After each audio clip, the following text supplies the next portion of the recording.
नमस्कार। कार्यक्रम श्रोतासँग सांसदबाट ठाकुर बेलबासीको कार्यक्रम श्रोतासँग सांसद तपाईले इमेज न्यूज एफएम 103.6 सुन्न सक्नुहुन्छ। कार्यक्रममा हामीले मुलुकको पछिल्लो राजनीतिमाथि केन्द्रित रहँदै व्यवस्थापिका संसदका एकजना सदस्यसँग छलफल गर्ने गर्छौं। आज हामीले एकीकृत माओवादीका सांसद रामनारायण बिडारीलाई आमन्त्रण गरेका छौं। रामनारायण बिडारीसँगको छलफलमा तपाईँ पनि सहभागी हुन चाहनुहुन्छ भने हाम्रो स्टुडियोको टेलिफोन नम्बर 4006256523 मा फोन गर्न सक्नुहुन्छ। सहभागी श्रोता मित्रले छोटो तर्कसंगत एउटा मात्र प्रश्न राखिदिनुहोला। हामीसँग आज एकीकृत माओवादीका सांसद रामनारायण बिडारी छलफलका लागि आउँदै हुनुहुन्छ। हाम्रो टेलिफोन सम्पर्कमा हुनुहुन्छ, उहाँलाई स्वागत गरौँ। मानिज्यू, यहाँलाई इमेज न्यूज एफएममा हार्दिक स्वागत छ। धन्यवाद। मानिज्यू, अब पछिल्ला 2 दिनको नेपाली राजनीतिको लीला, त्यसमा पनि पुष्पकमल दाहालज्यूको लीलाले तपाईलाई अलिकति आनन्दित तुल्यायो अथवा लज्जाबोध बनायो अथवा नेपाली राजनीतिको रंगीन तस्बिर तपाईका आँखा अगाडि ल्याइदियो? तपाईको अनुभव सुन्न मन लाग्यो। यो सामान्य कोर्स हो। संसदीय प्रणालीमा राजनीतिक दलहरूले सरकार फेर्ने या सरकार बदल्ने या सरकार टिकाउने या सरकारमा आफू सहभागी हुने वा अरूलाई सहभागी गराउने यो राजनीतिको अथवा संसदीय व्यवस्थाको सामान्य अभ्यास हो। अब यहीँनिर तपाईहरूलाई सामान्य लाग्दै गरेको अभ्यास अथवा कुराले रुकुम रोल्पामा दुःख गर्दै गरेको एउटा किसान होस् अथवा राजधानीमा व्यापार अथवा जागिर गर्दै गरेको एउटा नागरिक किन नहोस्, उसको मनमा कस्तो बतास, कस्तो हुरी ल्याइदिन्छ। एकजना राजनीतिक नेता जसको प्रभाव मुलुकमा पर्छ, उसको कार्यव्यवहारले नागरिकको दैनिकलाई कस्तो प्रभाव पार्छ भन्ने तपाईले सोच्नुहुन्छ कि सोच्नुहुन्न? किन नसोच्नु? राजनीति नै राज्यका जनताका हितका निम्ति गरिने नीतिको नाम राजनीति हो। राजनीति भनेको षड्यन्त्र गर्ने, धोका दिने या बठ्याइ गर्ने कामलाई राजनीति भन्ने गरेका छन्। अहिले राजनीतिको कारणले नेपाली राजनीति अथवा नेपालका राजनीतिज्ञहरूले पनि त्यही कुरालाई अगाडि बढाएका छन्। जस्तो षड्यन्त्र गर्ने, बठ्याइ गर्ने, चतुर्याइ गर्ने, बेइमानी गर्ने, धोका दिने, देशलाई नागरिकलाई आफू अनुकूल हुन्छ भने जस्ता सुकै निर्णय पनि गर्ने, नागरिकका अगाडि लज्जाबोध नगर्ने। यसर्थ नेपालको राजनीतिको परिभाषा यही केही शब्दहरूलाई एक ठाउँमा राखियो भने पुग्छ भन्ने होइन र? होइन, राजनीतिलाई हिजोदेखिका राजनीति गर्ने, नेपालका परम्परावादी राजनीति गर्नेहरूले त्यही सिकाए। जस्तो तपाईँले गाउँघरतिर एउटा मान्छेले अलिकति व्रत बोल्यो या गाउँघरतिर एउटा मान्छेले अलिकति घुमाएर कुरा गर्यो भने कस्तो राजनीति गर्छ यसले भन्छ, अनि कसैले कसैलाई ठग्नु पर्यो भने मलाई क्या राजनीति गर्यो यसले भन्छ। यस्तो प्रकारको बानी पार्दिया छ। मान्छेले त्यही बानीलाई चाहिँ नि अहिलेका नयाँ उदाएका राजनीतिक मान्छेहरूले गरेका कुरालाई पनि त्यही अर्थमा बुझ्न थाले। त्यस कारणले त्यही सच्याउनुपर्छ। राजनीति भनेको बठ्याइ गर्ने होइन, फट्याइ गर्ने होइन, षड्यन्त्र गर्ने होइन। राजनीति भनेको राज्यका जनताका हितका निम्ति गरिने काम कुराको नीतिलाई राजनीति भन्छन्। त्यही अनुसार बुझाउनु रेडियोले नि गर्नु पर्यो, मैले नि गर्नु पर्यो। अब केपी शर्मा ओली पुष्पकमल दाहाललाई यति धेरै कोक्याउनु भयो, यति धेरै कोक्याउनु, उहाँलाई सहन सक्ने शक्ति रहेन र सरकार परिवर्तनका लागि अब शेरबहादुर देउवाले काँध थाप्ने भए भनेर झन्डै 12 घण्टा ब्रुक्क उफ्रिनु भयो। त्यसको अर्को 12 घण्टापछि होइन केपी जस्ता स्वादिला मान्छे संसारमा को छ र, यिनैले बचाउँछन् हाम्रो प्राण भन्दै गर्दा अहिले 9 बुँदे सहमति भएको छ। यो 9 बुँदेमा तपाईका जनयुद्ध लडेका कार्यकर्ताले पनि खासै विशेष चिज केही भेट्दैनन्, देख्दैनन्, अथवा अरू सामान्य जनले पनि भेट्दैनन्। भित्री के कुरा भयो होला र कोक्याएका केपी ओली साह्रै स्वादिला लागे होला पुष्पकमल दाहाललाई, तपाईले बुझेको भनिदिनुहोस् न। तपाईले जति कुरा भन्नु हो त्यो तपाईकै कुरा हो। त्यो त आम नागरिकले बुझेको कुरा हो नि। तपाईले जिब्रो नलुक नचपाई भनिदिनुस् न। तपाईले गरेका कुरा पनि तपाईका मनभित्रका आफ्ना चाहिँ नि बनोटका कुरा हुन्। सामान्य कुरा गरी बुझ्नुहोस् न त्यसलाई। सामान्य कुरा भनेको के भने अहिलेको सरकारमा माओवादी पनि संलग्न छ, तर यो सरकारले जति काम गर्नुपर्ने हो गर्न सकेन। भूकम्प पीडित जनताहरूको निम्ति दिनु जे पर्ने राहत दिनुपर्ने, पुनर्निर्माण गर्नुपर्ने, नवनिर्माण गर्नुपर्ने, जनतालाई चाहिँ नि सहुलियत सुविधा दिनुपर्ने त्यो कार्य गर्न सकेन। यो सबैले जाने हो नि। अनि दोस्रो, इन्धनको अभाव भयो, तस्करी भयो, कालाबजारी भयो, यसलाई नियन्त्रण गर्न कठोर रूपमा गर्नुपर्ने मान्यज्यू म तपाईँ भन्दैछु मैले। त्यसकारण यी नसकेका कारणले गर्दा सरकारको विकल्प जनताले खोज्या हो। मान्यज्यू मलाई तपाईँका कुराको यो कुराले हाँसो थाम्न गाह्रो भइराखेका कारण प्रश्न राखिहालौँ अनि तपाईँले जवाफ दिँदा म हाँसौँला। जस्तो यो मुलुकको गृहमन्त्री तपाईँका पार्टीका व्यक्तिसँग छ, आपूर्ति मन्त्रालय तपाईँका पार्टीका व्यक्तिसँग छ, अरू महत्त्वपूर्ण मन्त्रालय पनि त्यही छ, सरकारलाई निर्देशन दिने संयन्त्रका संयोजक पनि तपाईँका पार्टी अध्यक्ष। कुन चाहिँ सरकारले काम गरेन होला, कुन चाहिँ सरकारले कालोबजारी गरे होला, कुन चाहिँ सरकारले उपभोक्तालाई ठगे होला, इन्धनमा कालोबजारी गरे होला, अथवा राम्रा काम नगरेको कुन चाहिँ सरकारले होला? होइन, मैले भन्दा तपाईँले बढी भनिहाल्नुहुन्छ, तपाईँ बोलिराख्नुहुन्छ होइन। तपाईँलाई म भन्दै थिएँ अहिकै तपाईँको क्वेसनमा, कोक्याएको पनि थिएन, कुनै प्रकारको उत्तेजित भएको पनि थिएन प्रचण्ड। सामान्य रूपमा चाहिँ नि उहाँले के गर्नुभयो भन्दा सरकारका यथेष्ट काम चाहिँ नि गर्न नसकेको हुनाले सरकारको विकल्प प्रचण्डले खोजे होइन, जनताले खोजेका थिए। तर त्यो विकल्प खोज्दाखेरि अब अर्को सरकार आयो या प्रचण्डको सरकार आयो भने यो विकल्पबाट चाहिँ नि समस्या समाधान हुन्छ त भन्दा जबसम्म नेपालमा तीनटा राजनीतिक शक्ति, प्रमुख राजनीतिक शक्तिको बीचमा सहमति हुँदैन, बहुमतको सरकार बन्छ, बहुमतको सरकारबाट चाहिँ नि यो सबै कुरा पुरा गर्न सकिन्न। अहिलेका काम के हो भनेर म तपाईँलाई 1, 2, 3 भनौँला। जस्तो संविधान कार्यान्वयन गर्ने कुरा 1 नम्बर, 2 नम्बर भूकम्पबाट पीडितलाई चाहिँ नि पुनर्निर्माण गर्ने कुरा 2 नम्बर, 3 नम्बर शान्ति प्रक्रियाका कयौं काम बाँकी छन् त्यो पुरा गर्नुपर्ने 3 नम्बर कुरा। यो तीनटै कुरा गर्नको निम्ति अरू त थुप्रो काम छन्, जनजीविकाका कुरा, जनतालाई सुविधा दिने कुरा इत्यादि काम छन्। यी तीनटै काम गर्नको निम्ति सहमतीय सरकार, राष्ट्रिय सहमतिको सरकार नभई हुँदैन भनेर फेरि पछि उहाँले के गर्नुभयो, जनताले केही इच्छा अनुसार चाहिँ सरकार परिवर्तन गर्नुपर्ने अवस्था भए पनि यो तीनटै दल नमिलाइकन सरकार परिवर्तन गर्नु हुँदैन भनेर उहाँले चाहिँ नि लास्टमा चाहिँ नि आफू प्रधानमन्त्री हुन अस्वीकार गर्नुभयो। यसरी बुझ्नु न त्यसलाई। चक्रवर्ती नै हुनुहुन्छ नि पुष्पकमल दाहाल। हैन, आफू प्रधानमन्त्री त ग्यारेन्टी हुन्छ भन्दा कुन चाहिँ मैले अहिलेसम्म छोडेका थिए। अब हिजो प्रधानमन्त्री हुँदा पनि प्रचण्डले छोड्नुभयो, राजीनामा दिनुभयो। अहिले प्रधानमन्त्री तिमी हुन्छौ भनेर ग्यारेन्टी गर्दा पनि अहिले म प्रधानमन्त्री भएर देशको समस्या समाधान हुँदैन, त्यसकारणले चाहिँ नि तीनटै पार्टी नमिलिकन चाहिँ म प्रधानमन्त्री हुन्न भन्नुभयो त। यसलाई यसरी बुझ्नु। अब तपाईका पार्टीका महासचिव कृष्णबहादुर महराले हामीले सरकार बनाइदिने, प्रधानमन्त्री बनाइदिने, हामीलाई जेल हाल्ने तिमी पख भनेर सार्वजनिक रूपमा चेतावनी दिनुभएको थियो। सदनमा बोल्नुभयो, त्यो सदनै सार्वजनिक होला नि त होइन।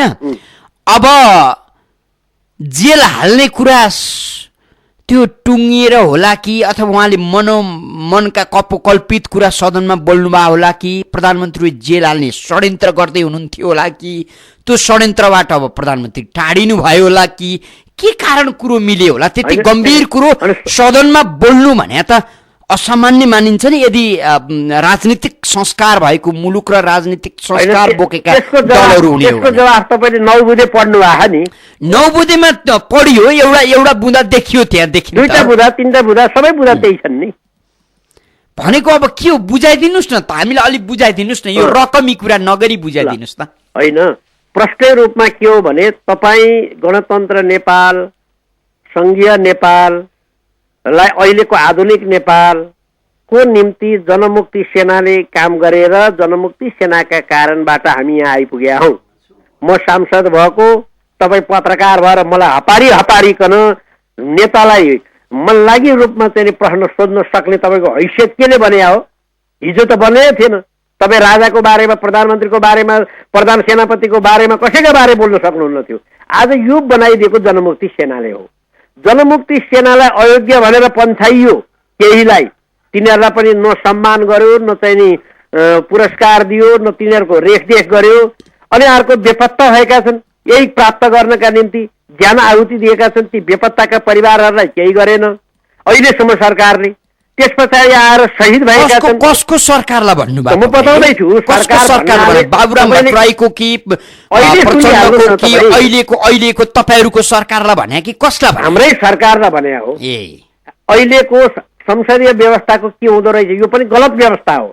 संसदीय व्यवस्थाको चाहिँ प्रधानमन्त्री सर्वे सर्वा हुने, प्रधानमन्त्रीले निर्णय गरेपछि अरू मन्त्रीको निर्णय मतलब नहुने, प्रधानमन्त्रीले यो पास हो भनेपछि पास हुने, त्यहाँ छलफल र नोट अफ डिसिसन लेख्न नपाइने, यो प्रकारको व्यवस्था अझै परिवर्तन गर्नुपर्ने थियो। त्यसलाई परिमार्जन गर्नुपर्ने, यतापट्टि अर्को पाटो हो। म भन्दै थिएँ तपाईँलाई, बेपत्ता परिवार, शहीद परिवार, अपाङ्ग भएका परिवार, घाइते भएका परिवार, यिनीहरूलाई चाहिँ राज्यले हेर्नुपर्ने कुरा यो सरकारले गर्न सकेन, गरेन।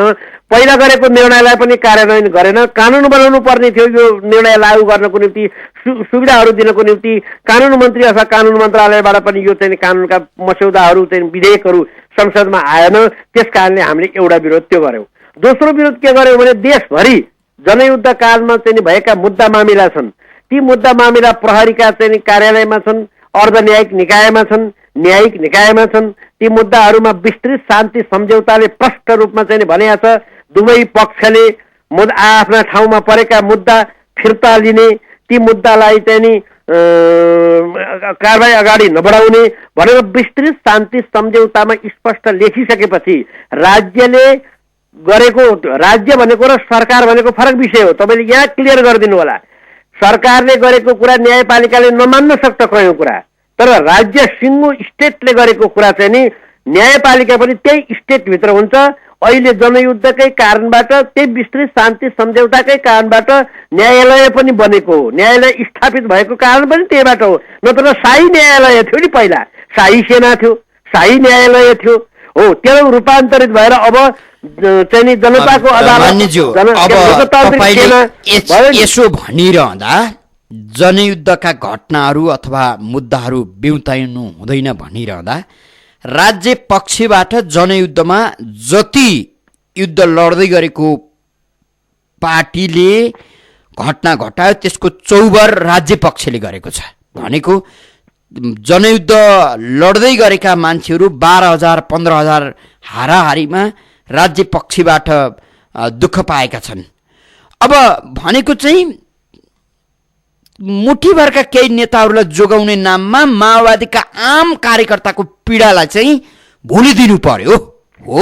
माओवादीका जिल्ला जिल्लामा भएका मुद्दाहरू अहिले सत्यनिरूपण तथा मेलमिलाप आयोग बनेको छ। त्यो आयोगमा चाहिँ नि ती मुद्दाहरू जानु पर्यो। त्यो आयोग किन बना? रमाइलो गर्नु बना हो? अदालतले मुद्दा छिन्ने हो भने, पुरानै अदालतले मुद्दा छिन्ने हो भने त्यो आयोग किन बना? अब त्यो आयोगमा गइसकेपछि त्यो आयोगले एउटा पत्ता लगाउँछ। के पत्ता लगाउँछ भने जनयुद्धकालीन मुद्दा हो कि होइन, युद्धसँग सम्बन्धित मुद्दा हो कि होइन, व्यक्तिगत रिसिभीबाट चाहिँ अर्कै प्रकारको अपराध गरेको हो कि राज्य सत्तासँग युद्ध गर्दाखेरि, भिडन्त गर्दाखेरि चाहिँ भएको घटना हो। त्यसको छानबिन काङ्ग्रेसले भन्न नि सक्दैन, माओवादीले भन्न नि सक्दैन, कुनै मानवाधिकारवादीले नि भन्न सक्दैन। त्यो भन्न सक्ने एउटै निकाय हो अब सत्यनिरूपण आयोग। सत्यनिरूपण आयोगमा जम्मै पठाइदेऊ न। अदालतमा भएका मुद्दा होस् कि अन्तका मुद्दा होस् कि पुलिसमा भएका मुद्दा होस् कि त्यहाँ पठाइदेऊ। सत्यनिरूपण आयोगले यो चाहिँ कारवाही गर्नुपर्छ भनेर ठहर्याएको मुद्दा अदालतमा जान्छ। त्यो अदालत पनि कुन अदालत? अहिलेको यो अदालत होइन नि, त्यो अर्को विशिष्टीकृत अदालतमा जान्छ। जसरी भ्रष्टाचार मुद्दा हेर्नलाई विशेष अदालत गठन गरेका छ, त्यस्तै जनयुद्धकालीन मुद्दा हेर्नको निम्ति विशिष्टीकृत अदालत न्यायपालिकाले गठन गर्छ, त्यो न्याय परिषदले नै गठन गर्छ। त्यो हो, त्यस्तो अदालतमा गएर मुद्दा चाहिँ नि हुन्छन्, त्यहाँ चाहिँ नि छलफल हुन्छ। त्यहाँ मेलमिलापको कुरा पनि आउन सक्छ, त्यहाँ परिपूर्णको कुरा पनि आउन सक्छ। ओहो फलानलाई फलानले मारेछ, बर्बाद भयो, उसको शालिक बनाउने, उसलाई परिपूर्ण गर्ने, क्षतिपूर्ति दिने, अब आइन्दा त्यस्तो नगर्ने, पश्चाताप गर्ने, मैले गल्ती गरेँ भनेर माफ माग्ने, गोडा ढोग्ने, सारा चिज गराउँछ त त्यो। हो त्यो गराउनको निम्ति चाहिँ हामीले मेलमिलाप आयोग बनाउने, बेपत्ता नागरिक छानबिन आयोग बनाउने भनेर चाहिँ नि गरे हो। त्यसो भएको कारणले गर्दा यो अन्तर्राष्ट्रिय मापदण्ड अन्तर्गत पर्छ, इन्टरनेसनल ल अनुसार पनि पर्दछ र अझ नेपालको विशिष्टीकृत अवस्थामा परेको कुरा हो। केही गर्नको निम्ति चाहिँ नि यो सरकारलाई हामीले भन्यौँ, सरकारले टेरेन भनेको अर्थ प्रधानमन्त्रीले टेरेन। त्यस कारणले प्रधानमन्त्रीसँग त्यही कुरा अहिले समझदारी भएको छ, त्यही अनुसार काम गर्ने कुरा भएको छ र भूकम्प पीडित जनतालाई छिटोभन्दा छिटो राहत दिने र उनीहरूको पुनर्निर्माण गरिदिने र यो जनयुद्धकालीन मुद्दा मामिलाहरूको चाहिँ व्यवस्थापन गर्ने, पिआरसीलाई प्रभावकारी बनाउने र घाइते भएका बेपत्ता भएका परिवार शहीद परिवारहरूलाई सम्मान गर्ने, उनीहरूलाई क्षतिपूर्ति दिने, उनीहरूको चाहिँ परिपूरणको व्यवस्था गर्ने कुरा भएपछि ल त एकपल्टलाई फेरि अब गरौँ न त यो काम भनेर लाग्यो। आदरणीय श्रोता, तपाईँ यति बेला इमेज न्युज एफएम 103.6 सुनिरहनु भएको छ। कार्यक्रम श्रोतासँग सांसदमा छौँ। आज हामीले एकीकृत माओवादीका सांसद रामनारायण बिडारीसँग छलफल गरिराखेका छौँ। तपाईँ पनि छलफलमा सहभागी हुन चाहनुहुन्छ भने 4006523मा फोन गर्न सक्नुहुन्छ।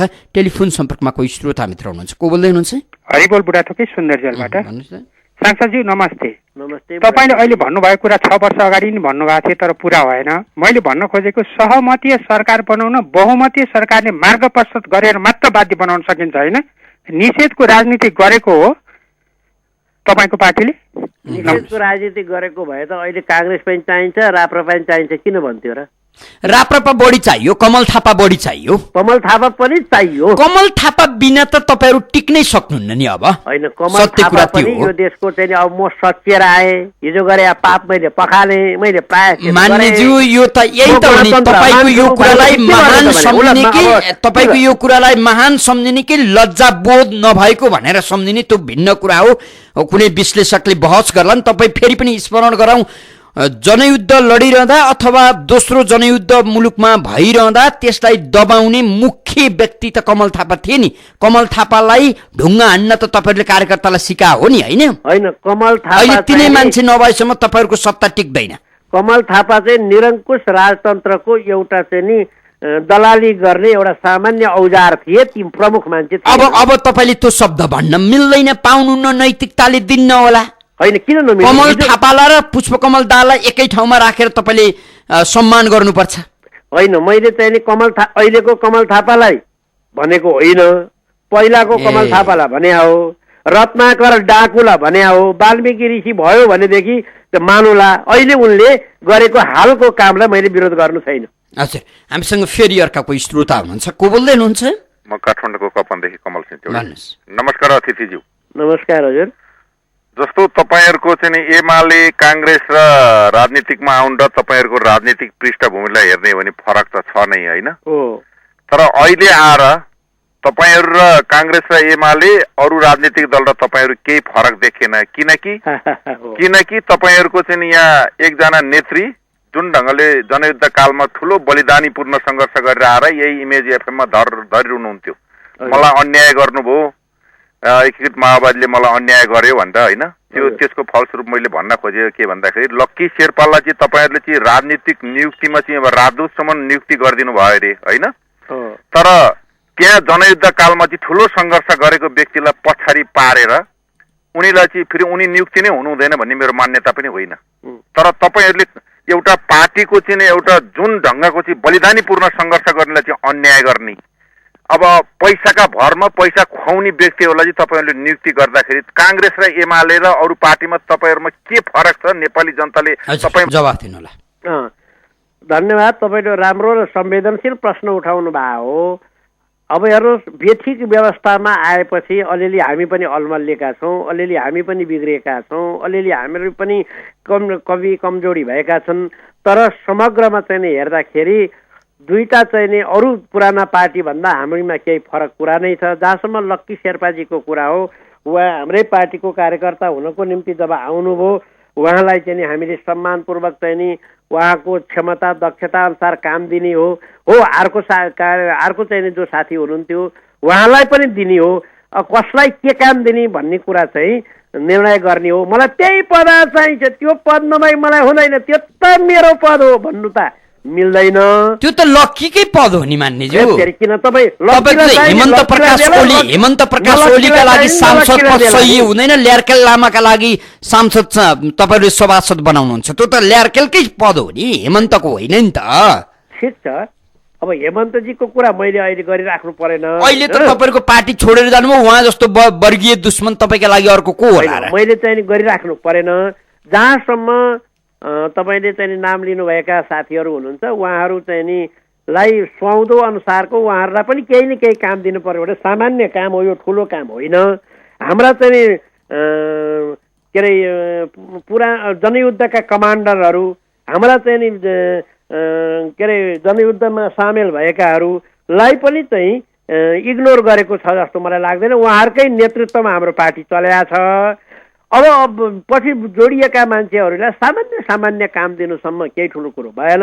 नदिया भए नि हुन्थ्यो, दिएर पनि बिग्रिया। त्यही त, पछि जोडिएका मान्छेलाई अति सामान्य पद, राजदूत बनाएको, सभासद बनाएको, जब सामान्य उस्तै पर्दा अब भोलि मन्त्री बनाउनु पर्ला, इस झिना मसिना काम क्या। होइन के अब तपाईँले यसो नि त भने हुन्थ्यो नि, हाम्रो पार्टीबाट पुष्पकमल दाहाल प्रधानमन्त्री हुनुभयो, बाबुराम भट्टराई तपाईँको पार्टीबाट भएकै उहाँहरू त हो नि, अरूलाई क्यान्टोनमेन्टमा भएका लडाकुको पैसा पनि उहाँहरूले नै खानुभयो, उहाँहरू नै प्रधानमन्त्री हुनुभयो, उहाँहरूले नै यो देश हाँकिरहनु भएको छ। कार्यकर्ता त अस्ति लक्ष्मी पुन्जी आएर रुँदै हुनुहुन्थ्यो, अरू धेरै मान्छे रोकै छन्। अनि अब उहाँलाई चाहिँ नि तपाईँसँग आएर रोएर उहाँले के प्राप्त गर्नुभयो त्यो मैले बुझिनँ होइन। तपाईँहरूले दिलाइदिनु होला अब त्यो त। मान्यज्यू, यो त तपाईँले नागरिकको सम्मान गर्न सक्नुहुन्छ भने हामीले दिलाउने भन्दा पनि पार्टीभित्र संस्कार बसाउनुहोस् न। कान्तिपुर दैनिकमा उहाँले लेखेको आर्टिकल पढ्नुभयो नि। पार्टीभित्र मैले अलिअलि भने संसदीय व्यवस्थामा आएपछि अलिअलि हिलोमा झ्याममा पसेपछि अलिअलि जिउमा को छिटा पर्ने नै हुन्छ। अर्को पस्यो भने पनि अर्को मान्छेको जिउमा छिटा पर्ने नै हुन्छ। यस्तो अलिअलि हाम्रो पार्टीमा नि नभएको होइन। हामीसँग कोही श्रोता हुनुहुन्छ, को बोल्दै हुनुहुन्छ? नमस्कार, म भरत रोका। भरतजी भन्नुहोस्। बिनारीजी नमस्कार। सबैले माननीय भन्छ नि, 21औं शताब्दीमा गणतन्त्रमा पनि माननीय हुँदैन होला, सभासद हुन्छन् होला। अनि म तपाईँलाई एउटा कुरा के भन्न चाहन्छु भने, रूपचन्द्र विष्टसँग हामी सँगै युद्धमा थियौँ, रूपचन्द्र विष्ट सँगै लागेर हामी सँगसँगै थियौँ। त्यतिखेर तपाईँ जतिखेर पनि 35 किलो हुनुहुन्थ्यो। हजुर। अनि जुन कुकुरको मासु झुन्ड्याएर खसीको टाउको राखेर तपाईँ खाना आउनुभयो, त्यो खाएपछि त तपाईँ 81-60 किलो हुनुभयो। कसरी सांसदज्यू, यो भनिदिनुहोस् मलाई। होइन, अब यो पोलिटिकल कुरा त परेन, मेरो व्यक्तिगत कुरा गर्नुभयो। मेरो आदरणीय गुरु रूपचन्द्रको नाम लिएको हुनाले तपाईँलाई धन्यवाद। पृथ्वीमा अहिलेसम्म मेरा कोही पनि गुरु छैनन्, एकमात्र गुरु रूपचन्द्र विष्ट हो। मेरो नेता प्रचण्ड हो, गुरु रूपचन्द्र विष्ट हो। रूपचन्द्र विष्टले सिकाएकै पछबाट म काङ्ग्रेस हुन सकिनँ, म राप्रपा हुन सकिनँ, मैले बेइमान बदमासी गर्न सकिनँ, अपराध गर्न सकिनँ। त्यस्ता अपराध गरेको, बेइमानी बदमासी गरेको है मेरो हैसियत अर्कै हुन्थ्यो होला। म सामान्य नै हुँ। अब तपाईँलाई हेर्दाखेरि अब मेरो उमेर पनि अहिले 60 को हाराहारीमा आउन लाग्यो र मेरो विभिन्न प्रकारका रोग इत्यादि छँदैछन्। त्यो तपाईँलाई खुसीकै कुरा हुन नि सक्छ, बेखुसीको कुरा नि हुनसक्छ। त्यस कारणले यो यतापट्टि म धेरै कुरा तपाईँसँग। हामीसँग फेरि अर्का कोही श्रोता हुनुहुन्छ, को बोल्दै हुनुहुन्छ? हेलो। हजुर भन्नुहोस्। नमस्ते राहुलजी। नमस्ते सुभाषजी। नमस्ते। हजुर, तपाईँको एउटा कुरा सुनेर मलाई अलिकति अचम्म लाग्यो। तपाईँले सरकार बनाउने, जनताले तपाईँलाई मन परायो हुन्छ। जनताले त तपाईँको सरकार मन परायो भने जनताले त देश र राष्ट्र बचाउनेलाई खोज्या हो नि। सरकार त जनतालाई, यो तपाईँहरूको नेताहरू त जनतालाई त वखत। हजुर, जवाब दिनुहोस्। हजुर, होइन, जनताले मन पराएर मन नपराएको कुरा चाहिँ अब चुनावबाट अलिअलि व्यक्त हुन्छ, धेरै व्यक्त त हुँदैन होइन। अब केपीजीलाई हामीले नै प्रधानमन्त्री बनाएको हो हाम्रो समर्थनमा। अहिले प्रचण्डले जुन प्रकारको महत्त्वपूर्ण भूमिका खेल्नु भएको छ यो राष्ट्र बचाउनको निम्ति, राष्ट्रियताको निम्ति, राष्ट्रिय स्वाभिमानको निम्ति, देश र जनताका हितका निम्ति आफूले गर्नुपर्ने बलिदान, आफूले गर्नुपर्ने त्याग, आफूले गर्नुपर्ने समर्पण जुन गरिराख्नु भएको छ त्यही अन्तर्गत काम अगाडि बढिराखेको छ। तपाईँले हेर्दै जानुहोला। अब उहाँलाई नै सिद्ध्याउने कुनै खेल चलेछ भने बेग्लै कुरा, नत्र उहाँले गर्नुहुन्छ। मानिज्यू, अब राजनीति सरल बन्दैछ कि जटिल? अलि जटिल छ। जस्तो अब भारत स्थित नेपाली राजदूतलाई पनि फिर्ता बोलाउने निर्णय सरकारले गरिसकेको छ हो भनेको राजनीति झन पेचिलो बन्दैछ। निश्चित। हामीसँग फेरि अर्का कोही श्रोता हुनुहुन्छ। को बोल्दै हुनुहुन्छ? कोही श्रोता मित्र टेलिफोन सम्पर्कमा हुनुहुन्छ। हामीले आज एकीकृत माओवादीका सांसद रामनारायण बिडारीसँग छलफल गरिराखेका छौँ। तपाईँ पनि यो छलफलमा सहभागी हुन चाहनुहुन्छ भने हाम्रो स्टुडियोको टेलिफोन नम्बर 40065323 फोन गर्न सक्नुहुनेछ। मानिज अब 9 बुँदे सहमति भइसकेपछि धेरै ठुला कुरा नगरौँ। तपाईँहरूको आन्तरिक अथवा तपाईँहरूको दल अन्तर्दलको राजनीति कस्तो होला के होला त्यो नागरिकको सरकारको विषय त्यति नहुन सक्छ अहिलेका लागि। आम नागरिकको दैनिकी सहज होला। अब यसको निम्ति हामीले आवाज उठाएको छौँ। सदनमा मैले हिजो पनि बोलेको छु। तपाईँले मलाई अघि भन्नुभयो सरकार तेरै छ अथवा गृहमन्त्री आपूर्ति मन्त्री लगायत सारा मन्त्री तिमीहरूकै छ के भयो भने हाम्रो मन्त्री भए पनि हाम्रो मन्त्री नभए पनि जनताको हितका निम्ति काम भएन भने म त्यो दलको सदस्य भए पनि मैले जनताको पक्षमा काम गर्नुपर्छ। हुनसक्छ गृहमन्त्रीले काम गर्नलाई के अवरोध होला, के अरे चाहिँ यो आपूर्ति मन्त्रीले काम गर्नको निम्ति अब मन्त्रालय फुटाइदिएछ, आपूर्ति र वाणिज्य बनाइदिएछ, कोही कुन कार्यालयमा पारिदिएछ कोही कुन कार्यालयमा पारिदिएछ। एउटा कर्मचारी सर्व गर्न सक्ने परिस्थिति छैन, अहिलेसम्म अन्यलको वातावरण छ। त्यस कारणले पनि उहाँले काम गर्न नसके होला। जे गरेर काम गर्न नसके भए पनि देशमा फस्टाएको कालाबजारी, देशमा फस्टाएको तस्करी, इन्धन अभाव लगायतका विभिन्न चिजका अभाव, भूकम्पद्वारा पीडित चाहिँ नि जनताले अहिलेसम्म एउटा छाप्रोसम्म बनाएर घरमा एउटा छानु हालेर बस्न नसकेको अवस्था, यी सबैको कुरालाई काङ्ग्रेस सरकार आए गर्थ्यो कि भन्ने कुरा कसैले गर्यो भने त्यो फटा कुरा हो, झुट कुरा हो। उसले गरे हो यति पनि गर्दैन थियो, अहिले पुगे पनि छैन, अरूले गर्दा नि गर्दैन। हजुर, हामीसँग कोही श्रोता हुनुहुन्छ। को बोल्दै हुनुहुन्छ? हजुर भन्नुहोस्। नमस्ते। कहाँबाट को बोल्नु? नमस्ते, म लाजिमबादबाट मदकाजी महर्जन। हजुर भन्नुहोस् महर्जनजी। उहाँ बिरारीजीको कुरा सुन्दा सुन्दै मलाई अलिकति यसो बोलिहालौँ भनेर धेरै कुरा गर्नुभयो। माओवादीको प्रचण्डजीको के भन्नुभयो, तर उहाँको कुरा अलिकति कहाँ नमिले जस्तो लाग्यो भने नि हजुर हजुर तपाईँले हुँदै गर्दा सुन्दै बसेको थिएँ है। हजुर त्यहाँ अब भूकम्प यताउता सबै कुरा गर्नुभयो भने त आफूले गरेको गल्ती चाहिँ उहाँले गर्नु भएन। हजुर भनौँ न। हजुर नमस्ते। हजुर भनौँ। महर्जनजी, अब तपाईँहरूले गरेको गल्तीको कुरा गर्नु भएन भन्नुहुन्छ। तपाईँले केही गल्ती गरे जस्तो लाग्छ कि लाग्दैन? किन नगर्नु, हामीले गल्ती गऱ्यौँ जस्तो जसमध्येमा चाहिँ नि हाम्रो प्रचण्ड कमरेडले चाहिँ नि प्रधानमन्त्रीको चाहिँ नि पदबाट पहिला राजीनामा दिनुभयो। त्यो बेला राजीनामा नदिएर चाहिँ नि बस्न पाए भए हुन्थ्यो होला। त्यस्ता चाहिँ नि यो संविधान सभाको दोस्रो चुनाव नगरी पहिलो चुनावबाटै संविधान जारी गरिदिएको भए यति अप्ठ्यारो यति अन्यल पर्दैन थियो होला।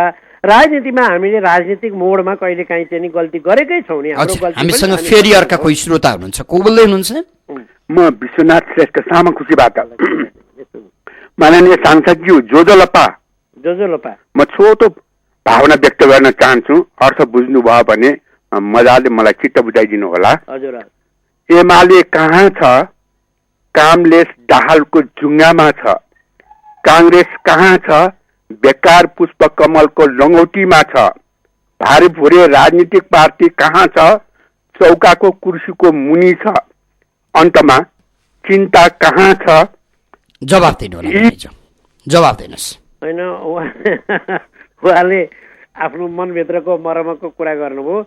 प्रचण्ड एउटा नेपालमा अहिले बडो अप्ठ्यारोमा परेको र अपरिहार्य र यो परिवर्तनको वाहकको नेतृत्वको नायक हुनुहुन्छ।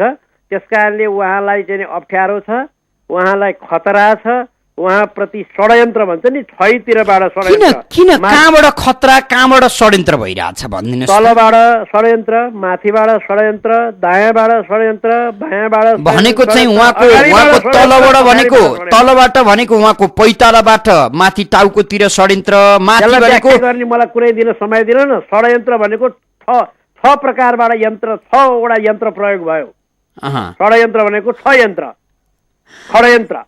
त्यो 6 प्रकारका चाहिँ यन्त्रहरूलाई निष्प्रभावी पार्नको निम्ति कहिलेकाहीँ उहाँ पनि चुक्नु भएको होला, कहिलेकाहीँ अरू पनि चुके होलान्। ती षड्यन्त्रको कारणले गर्दा देशमा अहिले नत्र शान्ति प्रक्रिया उहिले टुङ्गिनु पर्ने सकिएन आजसम्म। हामीसँग फेरि अर्का कोही श्रोता हुनुहुन्छ, को बोल्दै हुनुहुन्छ? हेलो, म लक्ष्मी प्रसाद। लक्ष्मी प्रसादजी भन्नुहोस्। सभासदसँग कुरा गरौँ? भन्नु न, पस राख्नुहोस्। सभासदज्यू नमस्कार। नमस्कार हजुर। तपाईँहरूलाई कस्तो नेपाली राजनीतिको एउटा केन्द्रीय तहमा पुगेर एउटा व्यक्तिको कति गुणगान गाउनुहुन्छ? के तपाईँहरूले गाएको जुन गुणगान सबै जनतालाई प्रिय छ? धन्यवाद। मैले गुणगान गाएको होइन, तथ्य भनेको हो। जस्तो उदाहरणको निम्ति मैले आलोचना पनि गरेँ नि, कहाँ कहाँ गलत भयो, कहाँ कहाँ बेठिक भयो भनेर पनि भने नि। त्यसकारण मैले भन्न खोजेको कुरा के हो भने अहिले नेपालको राजनीति ठिक बाटोमा नगएको हुनाले जनताले, देशले दुःख पाएको छ। जनताको दुःखलाई मुक्ति गर्नको निम्ति हाम्रा केही काम बाँकी छन्।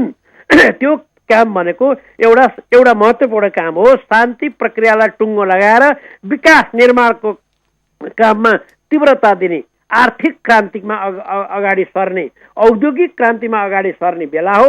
त्यो गर्नुभन्दा अगाडि यो पहिला गइसकेका कुराहरू, शान्ति प्रक्रियाहरू टुङ्ग्याउनुपर्छ भने हौँ। त्यसैलाई तपाईँलाई चाहिँ त्यस्तो फिल भए तापनि मैले प्रशंसा भन्दा नि तथ्य वर्णन गरेको हो। हामीसँग फेरि अर्का कोही श्रोता हुनुहुन्छ, को बोल्दै हुनुहुन्छ? हजुर, म काभ्रे बनपाबाट माधव दाहाल। हजुर भन्नुहोस् त, प्रश्न राख्नुहोस्। सांसदजी नमस्कार। नमस्कार माधवजी। हजुर, म काभ्रे बनपाबाट माधव दाहाल बोल्दैछु। तपाईँको यो अहिले सरकार ढल्ने र अडिने एउटा चलखेल सुरु भयो नि यो रातारातमा। हजुर, त्यहाँ एउटा नौबुद्धे सहमति गर्नुभएको यो मिडियाबाट थाहा पाइयो। हजुर हजुर।